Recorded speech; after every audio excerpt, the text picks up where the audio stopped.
इस वीडियो में हम लोग देखने वाले हैं रिवर्स ऑफ इंडिया यानी भारत की नदियों के बारे में। और ये है segment number 1 reverse of India का। इसमें हम लोग कवर करेंगे इंडस रिवर सिस्टम को। इसके अलावा अगर आप Ganga river system, Brahmaputra river system और पेनिनसुलर प्लेट्यू की जो नदियां हैं इंपॉर्टेंट, उसके ऊपर ही वीडियोज इसी प्लेलिस्ट में आपको मिल जाएगा। तो यहाँ पे हम लोग कवर करेंगे कि नदी की उत्पत्ति कहाँ से होती है, उसका ओरिजिन कहाँ से होता है और वो नदी फाइनली जाकर के कहाँ पे मिलती है, साथ ही साथ इंपॉर्टेंट डाटा और मैप पे उसका लोकेशन। तो फिलहाल अभी हम लोग कवर करेंगे इसमें सिंधु नदी तंत्र को या फिर इंडस रिवर सिस्टम को।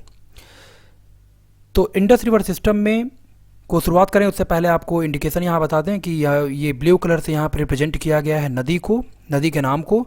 ग्रीन कलर से रिप्रेजेंट किया गया है जहाँ से उसकी उत्पत्ति होती है, उद्गम जो है वो रिप्रेजेंट किया गया है ग्रीन से।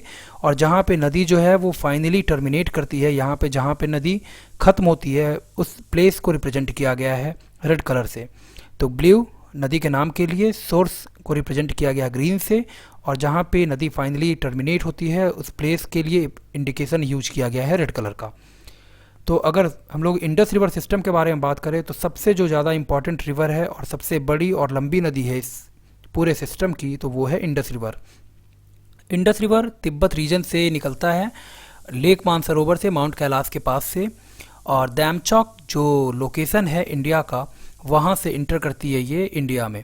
काराकोरम रेंज और लद्दाख रेंज के बीच में ये नदी बहती है। लेह जो है वो सिचुएटेड है along the bank of river Indus. Gilgit का जो पोर्शन है, गिलगिट बाल्टिस्तान, जो कि अभी पीओके यानी पाक ऑक्यूपाइड कश्मीर में पड़ता है, वहाँ पर से ये नदी साउथ वेस्ट की तरफ मूव करती है और फाइनली ये इंटर करती है पाकिस्तान में। 3180 किलोमीटर इसका लेंथ है। मेजर पोर्शन जो है इंडस रिवर का वो पड़ता है पाकिस्तान में। और फाइनली ये जो रिवर है वो कराची, जो कि सिंध प्रोविंस में पड़ता है पाकिस्तान के, वहाँ पर कराची से साउथ डायरेक्शन में जाकर के, साउथ डायरेक्शन में फाइनली ये रिवर जो है वो टर्मिनेट कर जाती है अरब सागर या फिर अरेबियन सी में। यानी अगर हम लोग इंडस रिवर को देखें तो इसका जो ओरिजिन है वो लेक मानसरोवर माउंट कैलाश से होता है और इंटर करती है ये नदी डैमचौक से लद्दाख रीजन में और मूव करती है ये काराकोरम रेंज और लद्दाख रेंज के बीच में। और अगर इसके ट्रिब्यूटरी के बारे में बात करें हम लोग तो राइट बैंक ट्रिब्यूटरी में सबसे पहले इसका स्योक, और स्योक निकलता है रीमो कांगरी वन से, जो कि काराकोरम रेंज में पड़ता है। और ये फाइनली जो स्योक नदी है वो जाकर के मिलती है इंडस रिवर में। नेक्स्ट इसके बाद अगर अगला जो राइट बैंक ट्रिब्यूटरी है इसका वो है गिलगिट रिवर। काबुल रिवर जो कि ओरिजिन इसका है अफ़गानिस्तान से। कुर्रम रिवर इसका भी ओरिजिन है अफ़गानिस्तान से। और फाइनली ये नदी जो है वो इंडस रिवर में ही जाकर के मिलती है। गोमल रिवर ये भी ट्रिब्यूटरी है, राइट बैंक ट्रिब्यूटरी इंडस का, और ये भी नदी जाकर के इंडस में ही मिलती है। और फाइनली इन सब नदियों के जल को लेकर के इंडस रिवर जो है वो अरब सागर में जाकर के समाप्त हो जाती है कराची से दक्षिण में। तो ये हम लोगों ने देख लिया इंडस रिवर को। नेक्स्ट जो इम्पोर्टेंट रिवर है इस सिस्टम का वो है चेनाब। तो चेनाब बारालाचा पास के पास से निकलती है, लाहौल स्पीति डिस्ट्रिक्ट है हिमाचल प्रदेश का, वहाँ से इसका उद्गम होता है। और ये नदी चेनाब जो है वो जाकर के फाइनली अंत होता है इसका इंडस नदी में, यानी सिंधु नदी में जाकर के ये मिल जाती है। और इसके बाद जो नेक्स्ट इंपॉर्टेंट रिवर है वो है यहाँ पे सतलज। तो सतलज ये सिपकिला पास से इंटर होती है इंडिया में, और इसका जो ओरिजिन है वो है मानसरोवर राकस लेक, जहाँ से इसकी उत्पत्ति होती है, तिब्बत रीजन में ही पड़ता है ये। और ये जाकर के फाइनली जो रिवर है वो चेनाब से मिलती है। सतलज और चेनाब का जहाँ पे कॉन्फ्लुएंस होता है वो उस स्थान को बोला गया खैरपुर।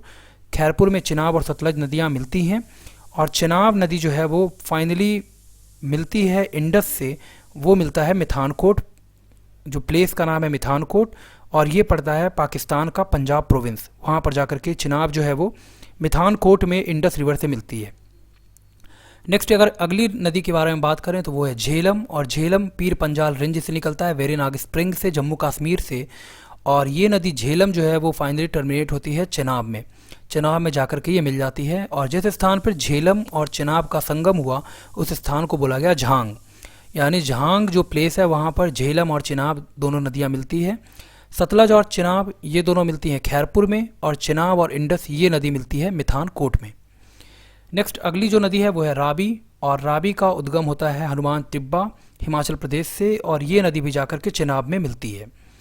नेक्स्ट अगर अगले नदी के बारे में बात करें, और जिस स्थान पर रावी मिलती है उस स्थान को बोला गया चेनाब से, उस स्थान को बोला गया सराय सिद्धू। तो सराय सिद्धू में रावी और चेनाब मिलती है। झेलम और चेनाब ये झांग में, सतलज और चेनाब ये खैरपुर में, और फाइनली जो है चेनाब इन सब नदियों के जल को लेकर के मिथानकोट में इंडस से मिलती है। नेक्स्ट अगली नदी है ब्यास, और ब्यास नदी निकलती है ब्यास कुंड हिमाचल प्रदेश से, रोहतांगला पास से ये पास होती है और सतलज नदी में जाकर के ये मिल जाती है। यानी ब्यास नदी का उद्गम ब्यास कुंड हिमाचल प्रदेश से, और फाइनली ये नदी जो है वो सतलज में जाके मिलती है हरिके के पास। और हरिके वेटलैंड भी इम्पॉर्टेंट है, और हरिके वेटलैंड आपका पड़ता है पंजाब में। तो ब्यास नदी निकलती है ब्यास कुंड हिमाचल प्रदेश से, और फाइनली जो है इसका कॉन्फ्लुएंस होता है सतलज के साथ, वो होता है हरिके प्लेस पे। तो ये हम लोगों ने देख लिया। फाइनली एक बार देखते हैं हम लोग। और हाँ, यहाँ पे सबसे ज़्यादा इंपॉर्टेंट है मिथानकोट। तो मिथानकोट में झेलम, चिनाब, रावी, सतलज और ब्यास ये पांचों नदियों का संगम होता है, और यहीं पे पंचनद बनाती है। ये पंचनद इंडस में मिलती है, और फाइनली इंडस जो है इन सब नदियों के जल को ले जा करके अरब सागर में गिराती है कराची के दक्षिण में। तो पंचनद ये मिथानकोट, और ये है आपका पंजाब प्रोविंस पाकिस्तान में। तो पांचों नदियों का संगम हुआ मिथानकोट के पास पाकिस्तान में, पंचनद वहीं पे पंजाब प्रोविंस में। ठीक है, एक बार और हम लोग देखते हैं इसको। तो सबसे ज़्यादा इंपॉर्टेंट यहाँ पे है इंडस रिवर, और ये निकलता है लेक मानसरोवर अरब सागर में, ये टर्मिनेट करती है। 3180 किलोमीटर इसका लेंथ है। और अगर इंडस के राइट बैंक ट्रिब्यूटरी के बारे में बात करें तो ये है श्योक, गिलगित, काबुल, कुर्रम और गोमल। लेक मानसरोवर से ये निकलती है माउंट कैलाश से, और तिब्बत रीजन में ये पड़ता है। तैमचौक से ये प्रवेश करती है इंडिया में। लद्दाख और काराकोरम रेंज जो है इसके बीच में ये ट्रैवल करती है। नेक्स्ट अगर दूसरी रिवर के बारे में बात करें तो वो है ट्रिब्यूटरी इंडस का, और वो है श्योक। रिमो कांगरी 1 काराकोरम रेंज से निकलती है ये, और ये फाइनली जाकर के टर्मिनेट होती है सिंधु में। चेनाब नदी, चेनाब ये आपका निकलता है बारालाचा पास के पास से, और चेनाब का जो मेन उद्गम है वो है लाहौल स्पीति डिस्ट्रिक्ट हिमाचल प्रदेश का, और फाइनली ये नदी जो है वो इंडस में जाकर के मिलती है। सतलज, सतलज ये निकलता है आपका मानसरोवर राकस लेक से, और ये फाइनली नदी जो है वो जाकर के चेनाब में मिलती है। रावी हनुमान टिब्बा से निकलती है, और ये जाकर के भी चेनाब से मिलती है। ब्यास नदी रोहतांगला पास के पास से पास होती है, ब्यास कुंड से निकलती है हिमाचल प्रदेश से, और ये नदी जाकर के इसका कॉन्फ्लुएंस होता है सतलज में। जिस स्थान पर झेलम और चिनाब का संगम होता है उस प्लेस को बोला गया झांग। जहाँ पर चिनाब और रावी का संगम हुआ वो है प्लेस सराय सिद्धू। ब्यास और सतलज का जहाँ पे कॉन्फ्लुएंस हुआ उस प्लेस को बोला गया हरिके। सतलज और चिनाब का जहाँ पर कॉन्फ्लुएंस होता है या फिर संगम होता है उस प्लेस को बोला गया खैरपुर। और फाइनली पांचों नदियाँ यानी सतलज, ब्यास, रावी, चिनाब और झेलम ये पांचों नदियाँ जाकर के मिथानकोट के पास इंडस में मिलती हैं, और फाइनली इंडस रिवर इन सारी नदियों के जल को ले जा करके अरब सागर में गिराती है और कराची के दक्षिण में, और ये पड़ता है आपका सिंध प्रोविंस पाकिस्तान में। तो ये हम लोगों ने देख लिया पूरा Indus river system, Ganga river system, Brahmaputra river system और पेनिनसुलर प्लेटियो की जो नदियाँ हैं उसके बारे में वीडियोज आपको इसी प्लेलिस्ट में देखने को मिल जाएगा। उम्मीद करता हूँ वीडियो आपके लिए हेल्पफुल होगा। इस तरह के और वीडियोज़ और अपडेट्स के लिए बने रहिए। धन्यवाद।